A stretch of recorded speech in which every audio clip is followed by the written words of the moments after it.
When we left Joe and Wayne in part one, Joe was still logging miles, getting used to driving a V8 stick car, and they were getting the car ready to go to the track, which included putting the car on the scales at their friend Eric's house.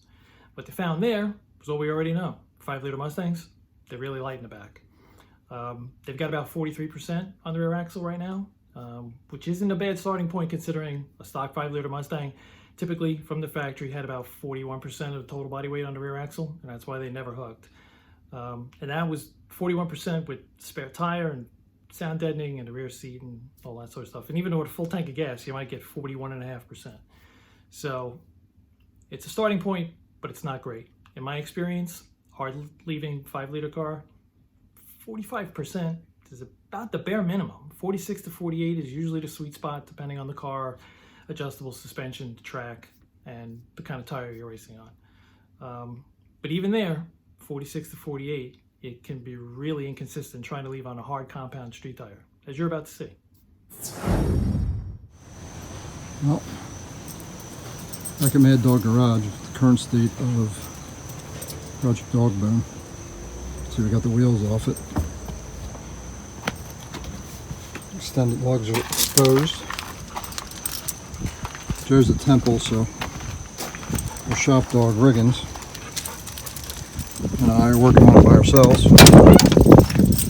See, Joe's on his third shifter handle. This one's got a line lock button on it, the pistol grip shifter.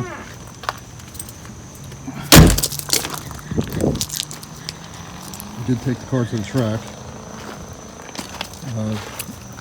Neither one of us, Joe or I, could drive it.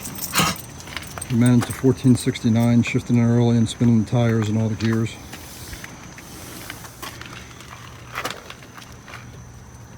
Our good friend Scott Klinger let us try a soft touch box and a two-step because we don't have an ignition box, we just have that Amazon distributor we talked about earlier. But now he's got a two-step that's hooked to his clutch pedal. The clutch pedal's engaged and the line lock is engaged. He's got a two-step to 3,000 RPM. So that's what we have set at right now.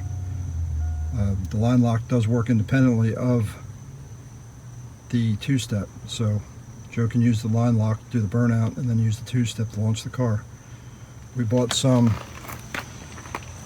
used 275/60/15 Mickey Thompson Sportsman ETs from Steve Romeo off the 275 Ultra car that he's racing currently. And they only have 16 passes on them, so I'm hoping that we can get some traction with them and see whether we can get to our goal of 1250. Joe's currently at Temple, so I don't know when we're going to race it again, but hopefully within the next couple weeks. So they did manage to get out to the track a couple more times. Joe was back at school, so Wayne took the car up to Island Dragway for a second time and ran it at a 8th mile pro dial race.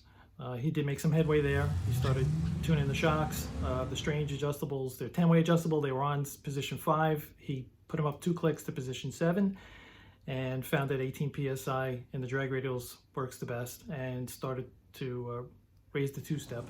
And they finally got it to launch at about 4,000 somewhat consistently. It's still going to need a little work. They did find the anti-roll bar was disconnected. No one knows why, but next time out that'll be fixed. And the car's running 1340s and 1350s now, even though it's still somewhat inconsistent. 60 foot is down to 179, which is a big improvement from the 190s at best that they could do before. So, some more to do on tuning, and we definitely are going to run down the low buck engine build on this car real soon. And stay tuned because we've got more. See you later.